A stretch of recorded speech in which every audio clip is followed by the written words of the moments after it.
Copyright disclaimer: under Section 107 of the Copyright Act 1976, allowance is made for fair use for purpose such as criticism, comment, news reporting, teaching, scholarship and research. Fair use is a use permitted by copyright statutes that might otherwise be infringing. Non-profit, educational or personal use tips the balance in favor of fair use. Godzilla 1998 ends with Godzilla dying, and in the ruins of Madison Square Garden, there's a single egg that hatches and a hatchling comes out. In the original planned sequel, they were going to have this hatchling grow and fight a giant insect in Australia. But obviously, since the movie bombed, the planned trilogy never happened. But what if I told you this sequel idea did happen in the September 12, 1998 cartoon, Godzilla the Series?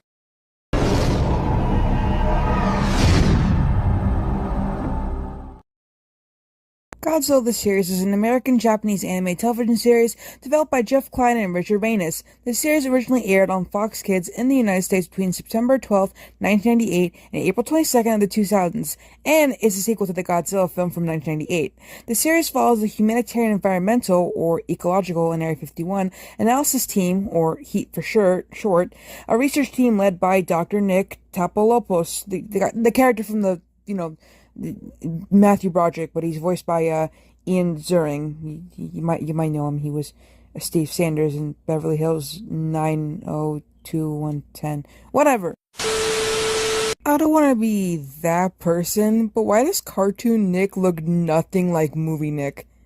Like, bruh. You know what? It's just a little nitpick. I don't even care. I've never watched the show. Who am I to judge? Anyways, Heat battles giant mutant monsters that frequently appear in the wake of the events depicted in the film, and Nick accidentally discovers an egg that survived the aerial bombardment before it hatches, in a minor change from the ending of the 1998 film. The creature hatches after Nick stumbles onto it, and it assumes him to be its parent. Subsequently, Nick and his associates form a research team investigating strange occurrences and defending mankind from dangerous mutations. Godzilla, the only hatchling of its species survived from the movie, imprints on Nick and becomes the main weapon summoned against the other mutations encountered by the human characters. The series also introduces two more characters that are new that were not in the movie, but it doesn't really matter because I have one thing I need to mention. First of all, apparently in this movie, in this cartoon, Godzilla is a giant mutated iguana kaiju.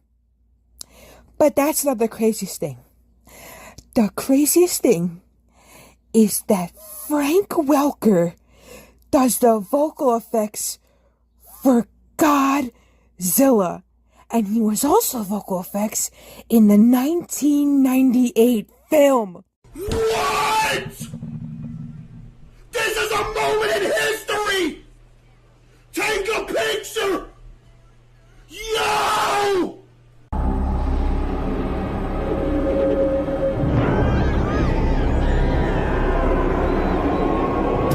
The series did surprisingly well during Fox's Kids' Saturday morning lineup.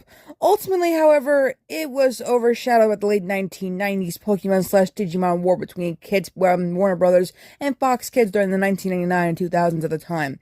So as a result, the series was placed in different time slots on Saturdays to accommodate many of the Digimon marathons and back-to-back episodes. This would affect the other Fox Kids shows as well. And for a brief period of time, episodes of Godzilla series were either never repeated or skipped over and rescheduled. There was a brief period where the show was taken off the schedule to accommodate new shows for the mid-season, resulting in 2 episodes that were never broadcast in the US. Ooh, so is it possibly lost media? I don't really know.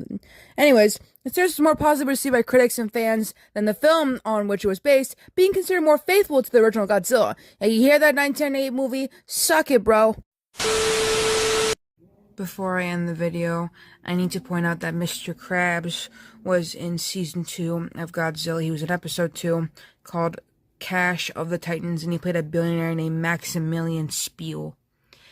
Frickin' Clancy, I love you, bro, but no, never mind, I actually respect you. This is cool, because this is pretty cool. And Linda Blair was in Episode 3. She's the Exorcist girl. She was also in a movie with Martin Sheen. He kidnapped her. Stockholm Syndrome. Really crazy movie. I'll talk about it one day. There's also a note here that says that Doug Savant played Sergeant O'Neill in the original Godzilla movie that the cartoon's based off of, but he voices a different character in this episode. Who he voices, I have no idea. Am I really shocked to see her? I'm really not. Y'all know who this is. I'm not even gonna say it. Okay, so something cool about these two final episodes of the show. These never aired, but they were shown at 2001 Asian Fantasy Film Expo in Jersey. So I think these two are lost media. I don't think these have ever been shown anywhere. They're probably out there somewhere, but like I don't even know if anyone's recorded this. Also, this guy was voiced by LeFou in Beauty and the Beast, and he also played a guy in Les Mis. So there's that. But that's all there is to say about Godzilla. I am so tired. But tomorrow is more Godzilla, baby. We got NBC's Hanna-Barbera Godzilla, which NBC, I'm coming for you. That's right, NBC. I know what y'all do with the banana splits. I'm coming for y'all both. Not the banana splits, mainly NBC. Because I know what y'all did. Y'all really thought you could cancel the monkeys and then bring in the banana splits? You're crazy.